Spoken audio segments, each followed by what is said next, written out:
अक्सर मुश्किल राहें आपको ऐसी जगह ले जाती है जहां पहुंच के आपके दिल को एक सुकून मिलता है।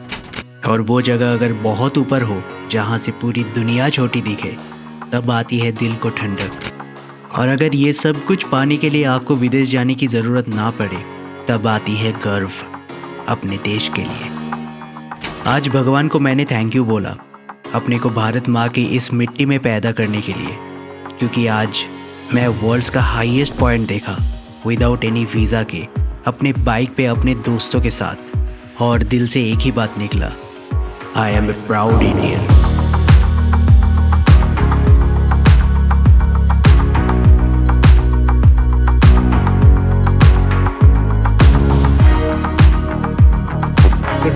Good morning from Kaza. यहाँ का सीन कुछ ऐसा है और नीचे का सीन कुछ ऐसा चल रहा है। सब बाइक धोने में व्यस्त है। मेरा भी बाइक बहुत गंदा हो गया। इन लोगों के बाद मेरी बारी है। और सुबह 6:30 बजे ऐसे ही नींद खुल गया। अब जैसे कि आदत बन गई है और देखते हैं खाने वाने में क्या है। एक बात तो माननी पड़ेगी, अभी तक ना खाना एकदम तगड़ा मिल रहा था अपने को। Good morning again with this wonderful view. अभी क्या करना है, बाइक में पेट्रोल भरानी है और पेट्रोल इस साइड पे कहीं पर तो है। उसके बाद आज जितना भी करेंगे हम लोग सब लोकल साइट सीइंग करेंगे।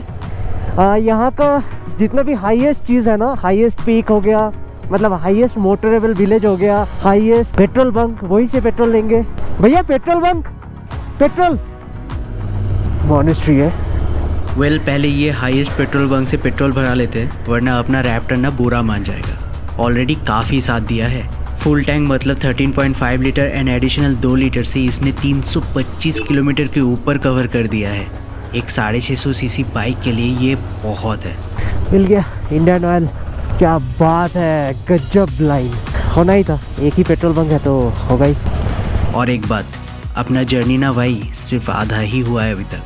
अभी तो बहुत कुछ होना बाकी है।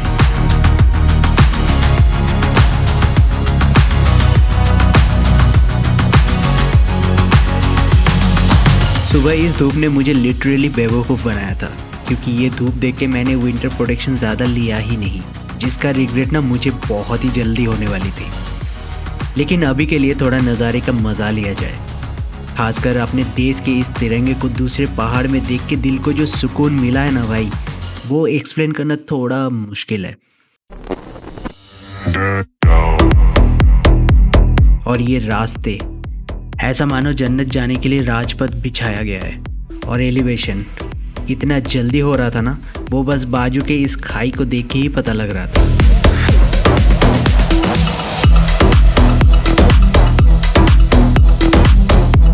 और सर्टेनली राजपथ खत्म हो जाता है और शुरू होती है द फेमस पहाड़ी ऑफ रोड। ऐसे टेरेन पे बाइक चलाने का आदत तो मुझे हो गया था, लेकिन height plus of road with my Raptor अभी भी हजम नहीं हो रहा था।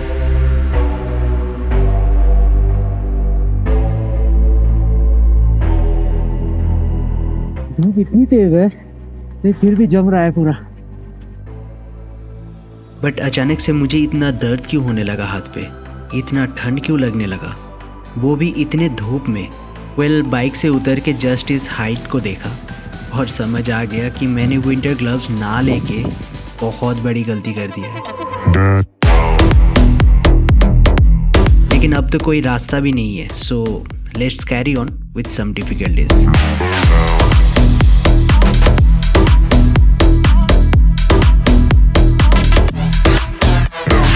आओ आपको दिखाते हैं पहला proud moment, world's highest post office in India.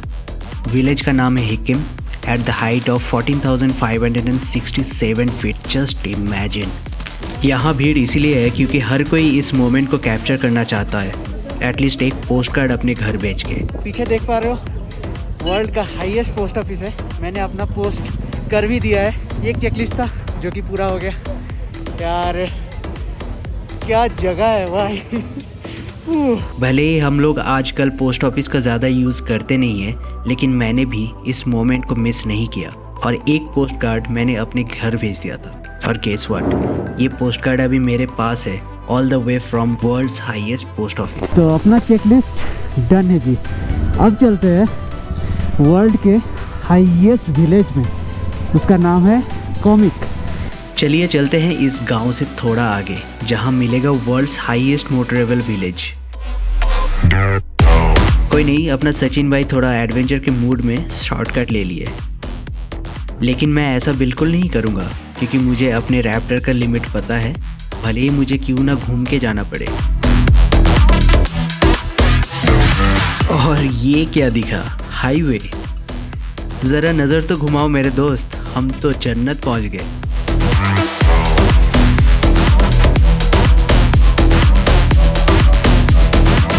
हुई, सच में मेरी खुशी का कोई ठिकाना नहीं था।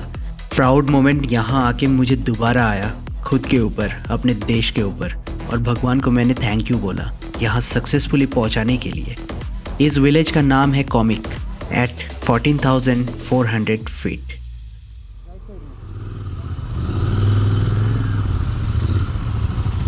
तो जी अपना सेकंड चेकलिस्ट भी डन हो गया।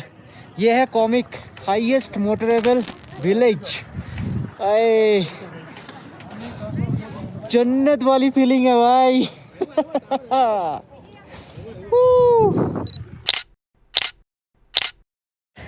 अभी तक अमेजिंग परफॉर्मेंस। वो कहते हैं ना, जल्दी खुश नहीं होना चाहिए। पता नहीं है ना अगले मोड़ पे आपके लिए क्या है। असल में मैं अपने बाइक के परफॉर्मेंस को लेके काफ़ी खुश था, लेकिन ये खुशी ज़्यादा देर तक टिकी नहीं और ये परेशानी में बदल गया। पहली बार बाइक को कंट्रोल नहीं कर पाया इस मोड़ पे और किसी तरह संभाला। फिर अगला मोड़ आते ही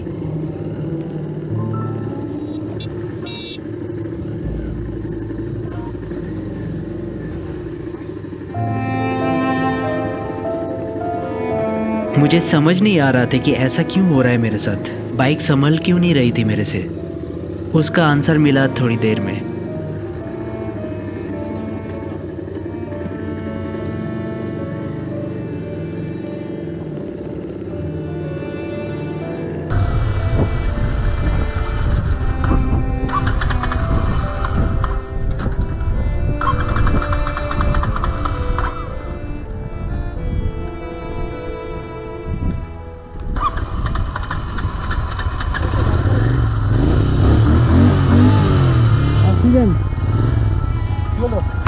बाइक कांचना ना, चलो चलो आस्ते से जाओ। चलो। आपको अगर समझ ना आए तो मैं बताना चाहूँगा, मेरा बाइक का सांस फूल गया था। एयर इनटेक में उसे प्रॉब्लम हो रही थी ऑक्सीजन कम होने की वजह से। मुझे समझ नहीं आया, इतना महंगा बाइक और ये प्रॉब्लम, ये तो एक्सपेक्टेड नहीं है। वैसे ये बहुत पुराना प्रॉब्लम है इंटरसेप्टर का, जो ब्लू बाइकर ने 2 साल पहले ही रिपोर्ट किया था। उसके बाद कंपनी ने इसके ऊपर एक ECU अपडेट भी डाला था, लेकिन मेरा बाइक अपडेटेड होने के बावजूद ये प्रॉब्लम फेस कर रहा था। तो ये चीज़ देख के मेरा दिल बैठ गया।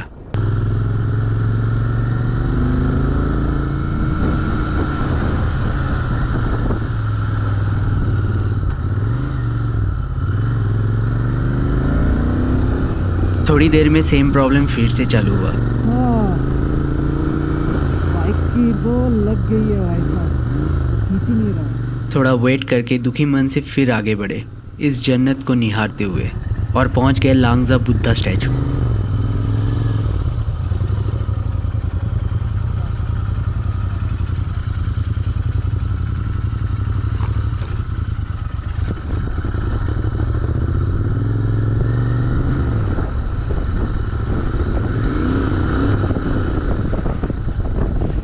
कहा जाता है ये स्टैचू 1000 साल पुराना है और चारों तरफ के नज़ारे यही बोल रही थी, टेंशन को दूर हटाओ भाई, it's time to create memories with some drone shot in just 3, 2, 1।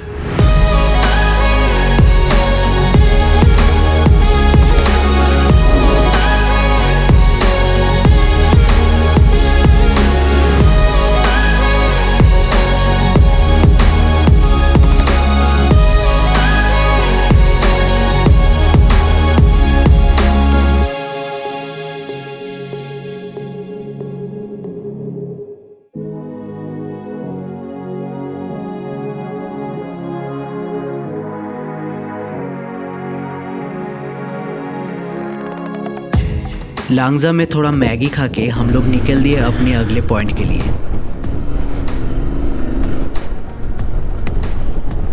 यार रैप्टर, तूने मेरी इज्जत ना एकदम मिट्टी में मिला दिया। कोई नहीं, कुछ तो तुझे दिक्कत हुआ होगा। चल देखते हैं क्या कर सकते हैं। एयर फिल्टर या किसी चीज़ का तो कुछ ना कुछ तो इशू हुआ होगा, जिसके वजह से एयर इंटेक सही से हो नहीं रहा था। एनीवे, लेट्स गो टू की मॉनेस्ट्री।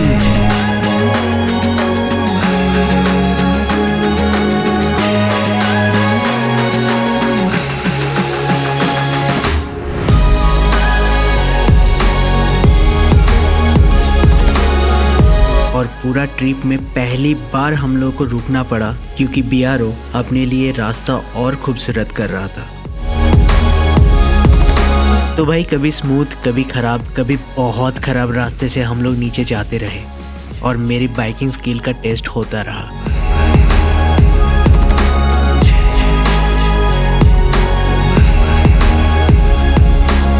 काजा सिटी के लेवल पे जब पहुंचे, आधा दिन तो ख़त्म हो चुका था और आधा व्यू पॉइंट भी देख लिए थे। अब थोड़ा पाप मिटाने के लिए चले गए की मॉनेस्ट्री की ओर। रास्ता काफ़ी सुंदर था, लेकिन इतने देर तक ऑफ रोडिंग करके बाइक को संभाल के मेरी तो हालत ख़राब हो गई थी।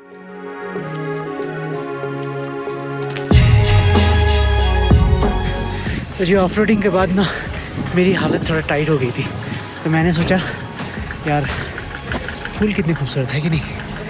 तो मैंने सोचा कि और जाएंगे नहीं की मॉनेस्ट्री के ऊपर, क्योंकि अभी भी चढ़ाई है। लेकिन फिर सोचे आए हैं तो देख ही लेते हैं, हिम्मत करके जा रहा हूँ। थोड़ा सा देखते हैं क्या है ऊपर। चलिए पहुँच ही गए कड़ी मशक्क़त के बाद। वैसे ज़्यादा डिस्टेंस है नहीं और ज़्यादा हाइट भी नहीं है, लेकिन अपनी फटी पड़ी है ना, तो क्या कर सकते हैं। की मॉनेस्ट्री के अंदर गए, यहाँ के हिस्ट्री के बारे में सुने, चाय पिए और निकल गए। वैसे भी पापी लोगों का मॉनेस्ट्री में ज़्यादा काम नहीं होता, लेकिन एक बात तो है, अंदर एक ठंडक थी जो दिल को सुकून दे रहा था। कुछ तो बात है जो इस पूरे दिन के राइड के बाद भी बॉडी को एनर्जाइज रख रहा था।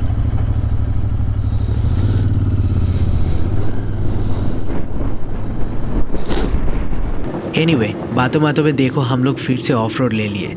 इरादा था वर्ल्ड्स हाईएस्ट पोलिंग बूथ देखने का, ताशी गोंग 5256 फीट पे 15,256 फीट। सोच लो, जैसे ऐसे ऊपर चढ़ते गए, हवा मानो पूरे बाइक को हिलाने लगा और उसके साथ ठंड, और फिर से मेरी बाइक की सांस फूलने लगी। इतना ठंडा हो जाएगा।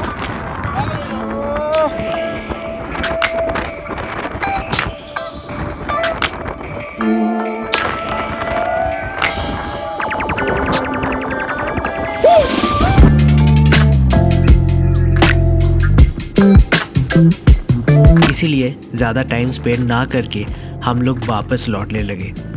रास्ते में दिखा उछलते कूदते याक, बड़े प्यारे थे। बिलीव नहीं हो रहा ना? रुको, मेरे पास कुछ है आप लोगों के लिए।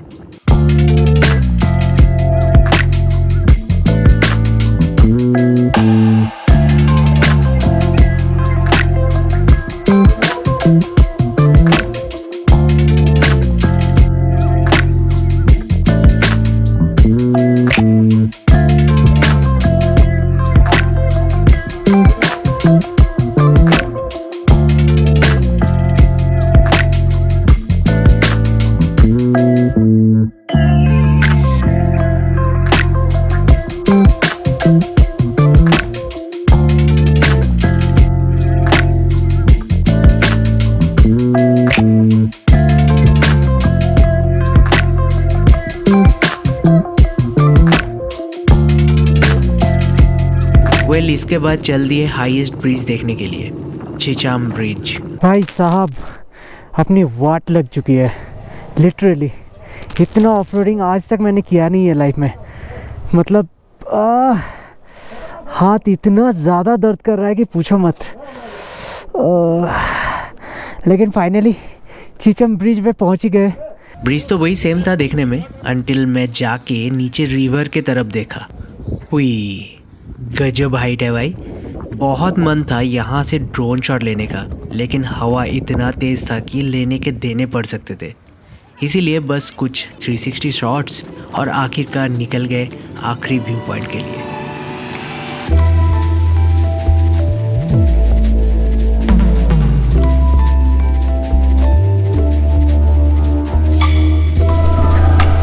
ओ भाई साहब,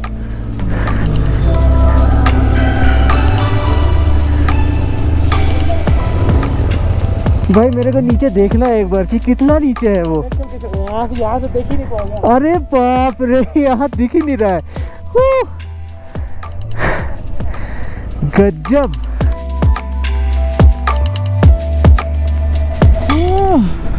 ठंड में हालत खराब हो गई है भाई। तो अभी हम लोग जा रहे हैं लास्ट अपने पॉइंट के लिए,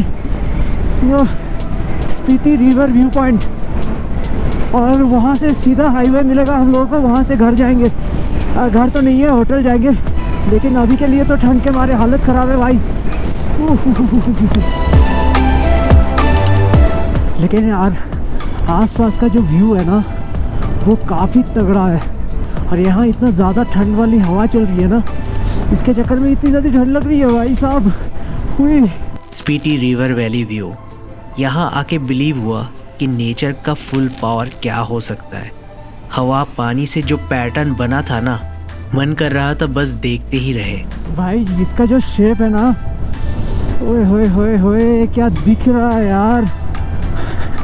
लेकिन ये कैमरे में ना ये अच्छे से आ नहीं रहा है, ये जस्टिस कर नहीं रहा है। लेकिन अंधेरा ढलने लगा था और हम लोग होटल से काफ़ी दूर थे, इसीलिए अपने पावरफुल लाइट्स ऑन किए और कुछ ना सोच के चलते गए होटल की ओर। और रात के 8:30 बजे तक घनघोर अंधकार में बाइक चला के अपन लोग पहुंच गए होटल पे।